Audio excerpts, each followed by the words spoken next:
Hello friend, हम लोग class 11 chemistry chapter number 4 chemical bonding की बात करेंगे। अब केमिकल बॉन्डिंग की बात करने से पहले केमिकल बॉन्ड किसको बोला जाता है वो हमें पता होना चाहिए। केमिकल बॉन्ड कैसे क्रिएट होता है? The attractive force which hold various constituent together in different chemical species is called chemical bond. Means अलग अलग जो स्पीसीज है एटम की, वो क्या करे, एक दूसरे को होल्ड करके रखे, उसको हम केमिकल बॉन्डिंग कहते हैं। जैसे कि एग्जांपल आपके पास में मैंने रखा हुआ है सोडियम 1.5 Cl2। तो सोडियम और 1.5 Cl2 एक दूसरे को जोड़ने के लिए जो बॉन्ड बनाएंगे उसको क्या बोलेंगे हम? Chemical bond. और यहाँ पे कौन सा बॉन्ड बनेगा? Ionic bond. वैसे ही आप देखो H2 प्लस 1.5 O2, तो क्या बनेगा? H2O बनेगा। तो कौन सा बॉन्ड बनाएगा? Covalent bond. मीन्स ये क्या हुआ? Chemical bond. अब आप सोच रहे होंगे कि हम केमिकल बॉन्ड क्यों पढ़ रहे हैं? बिकॉज ऑफ हमारे नजदीक जो भी चीज है वो सब किससे बने हैं? केमिकल बॉन्ड के थ्रू बनी है। आपके सामने थोड़ी फिगर है, उसको देखो, आपको समझ में आ जाएगा कि कैसे कोई भी चीज है वो केमिकल बॉन्ड से बनी हुई है। अब सबसे इंपॉर्टेंट चीज क्या है यहाँ पे? आप सोचो, जब हाइड्रोजन और हाइड्रोजन दोनों एक दूसरे से नजदीक आते हैं तो कितना नजदीक आ सकते हैं एक दूसरे से? ज्यादा से ज्यादा मैक्सिमम 0.74 एंगस्ट्रॉम जितना नजदीक आ सकते हैं। तब उसकी जो एनर्जी होगी वो कैसी होगी? मैक्सिमम होगी। और इंटर न्यूक्लियर डिस्टेंस कैसा होगा? सबसे कम होगा। जैसे जैसे वो लोग एक दूसरे से दूर जाएंगे हाइड्रोजन और हाइड्रोजन बॉन्ड, तो वैसे वैसे रिपल्सन बढ़ेगा। मीन्स एनर्जी उसको जोड़ने के लिए कैसी देनी पड़ेगी? ज्यादा देनी पड़ेगी। तो ये तो सिंपल चीज है। बट इस चैप्टर में हम पढ़ने वाला है कि व्हाई डू एटम कंबाइन। कोई भी एटम है वो क्यों कंबाइन होता है? Why are only certain combination possible? जैसे कि HCl पॉसिबल है बट H2Cl HCl2 वैसा पॉसिबल है नहीं। वैसे ही देखो, why do some atom combine while certain other do not? Means कोई कोई एटम के साथ ही कंबाइन होते हैं, हर एक एटम के साथ कंबाइन होते नहीं है। क्यों? और why do molecules possess defined shape? Molecule से उसका जो शेप है वो क्यों डिफाइंड होता है? जैसे कि CH4 मीथेन यहाँ पे दिखाई दे रहा है, उसका जो शेप है वो कैसा है? टेट्राहेड्रल शेप है।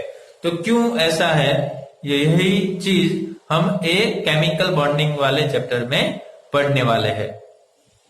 केमिकल बॉन्ड का हम क्लासिफिकेशन पहले देखें तो दो टाइप के होते हैं। एक प्राइमरी बॉन्ड होता है, एक सेकेंडरी बॉन्ड होता है।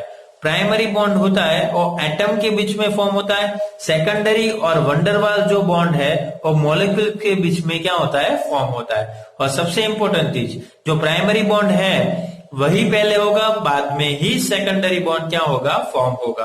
प्राइमरी बॉन्ड में देखें तो कौन सी चीज आ सकती है? Ionic bond, covalent bond, metallic bond.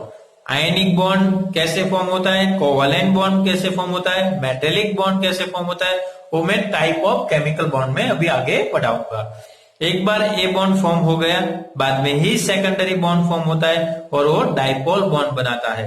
Dipole में भी 3 टाइप के डाइपोल बनते हैं, fluctuation induce, polar molecules and hydrogen bond, जिसको परमानेंट बॉन्ड की तरफ भी हम क्या करते हैं? पहचानते हैं। यही चीज मैं आपको आगे स्टेप बाय स्टेप पढ़ाने को केमिकल बॉन्ड के बारे में। तो आप देखो, मेटल और नॉन मेटल, मीन्स मेटल में से इलेक्ट्रॉन ट्रांसफर होकर नॉन मेटल को मिले तो क्या फॉर्म होता है? आयनिक बॉन्ड फॉर्म होता है।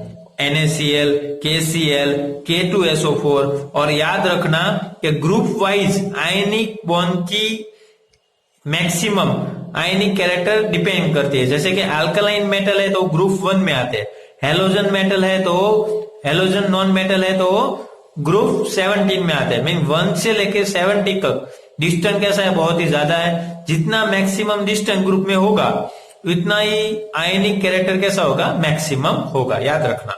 तो ग्रुप कैरेक्टर मोर इंपोर्टेंट है यहाँ पे आयनिक बॉन्ड में। ऐसे ही देखे तो non metal plus non metal जब कंबाइन होते हैं तब कोवैलेंट बॉन्ड बनता है। जैसे कि H2, Cl2, O2, N2, NH3, ammonia. क्यों? बिकॉज ऑफ इलेक्ट्रोनेगेटिविटी डिफरेंस कैसा होता है? नॉन मेटल में लेस होता है, इसी वजह से। और थर्ड, मेटल प्लस मेटल जब कंबाइन हो तो क्या बनता है? मेटेलिक कैरेक्टर, जैसे कि सोडियम, कॉपर, अदर मेटल में देखे तो आयरन। एक HFE ऐसा है, हाइड्रोजन और फ्लोरीन, नेगेटिव ट्रांसफर मोर होता है उसमें। ओके, तो वो कैसा टाइप ऑफ केमिकल बॉन्ड में देखे तो NaCl देखो, फिगर से वो एक दूसरे क्या करते हैं, Na है वो एक इलेक्ट्रॉन दे रहा है, क्लोरीन एक इलेक्ट्रॉन ले रहा है, तो आयनिक बॉन्ड फॉर्म हुआ। Cl2 में देखो दोनों इलेक्ट्रोनेगेटिव है, दोनों अपने साथ क्या कर रहे हैं? शेयरिंग कर रहे हैं, तो कोवैलेंट बॉन्ड बना रहा है।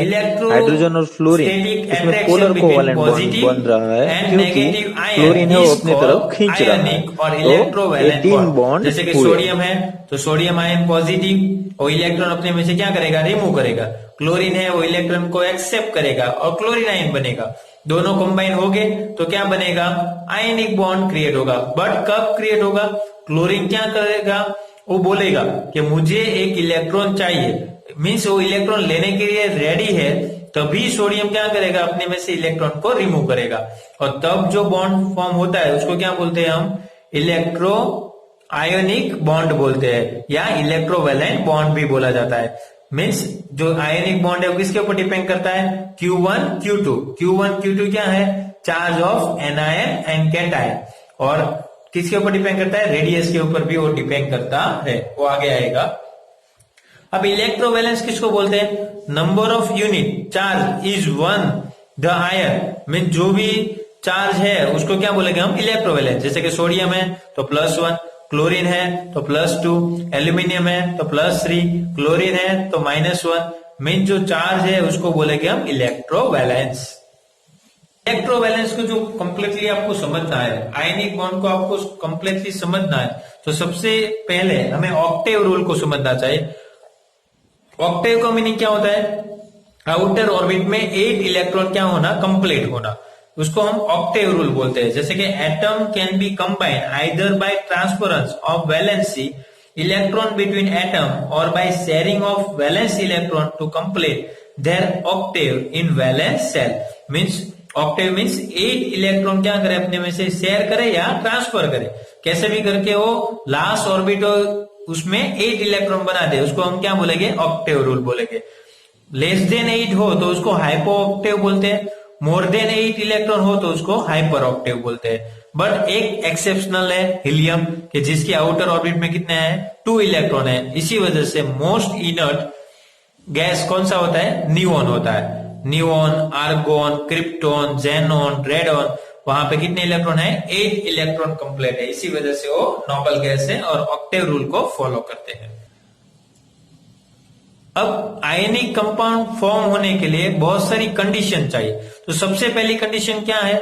लार्ज इलेक्ट्रोनेगेटिविटी डिफरेंट होना चाहिए। जैसे कि आप देखो, फर्स्ट ग्रुप है, 17 ग्रुप है, तो मैंने आपको पहले ही बोला लिथियम और फ्लोरीन जब कंबाइन हो गए तो उसमें आयनिक कैरेक्टर कैसा होगा? सबसे ज्यादा होगा। फिर सोडियम और क्लोरीन, पोटेशियम और ब्रोमीन, ऐसे जितना डिस्टेंस ज्यादा ग्रुप में, मीन्स लार्ज इलेक्ट्रोनेगेटिविटी डिफरेंस जितना ज्यादा, वहां पे आयनिक कैरेक्टर आपको ज्यादा दिखने को मिलेंगे। जैसे कि मेटल और नॉन मेटल जो है उसका जो डिफरेंट है वो ग्रेटर देन 1.7 आए तो क्या बनाता है? आयनिक बॉन्ड फॉर्म करता है। बट हाइड्रोजन और फ्लोरीन दोनों में इलेक्ट्रोनेगेटिविटी डिफरेंट है, वो 1.8 है, तो भी वो कोवैलेंट बॉन्ड है। क्यों? बिकॉज ऑफ हाइड्रोजन है, उसकी जो साइज है वो कैसे है? बहुत ही स्मॉल है, इसी वजह से। और सेकंड कैरेक्टर देखो, low ionization enthalpy of electropositive element होते हैं तभी भी क्या होता है? आयनिक कंपाउंड फॉर्म होने के चांसेस रहते हैं। जैसे कि lithium, sodium, potassium, rubidium, caesium, वहां पे लो आयनाइजेशन एनर्जी होती है।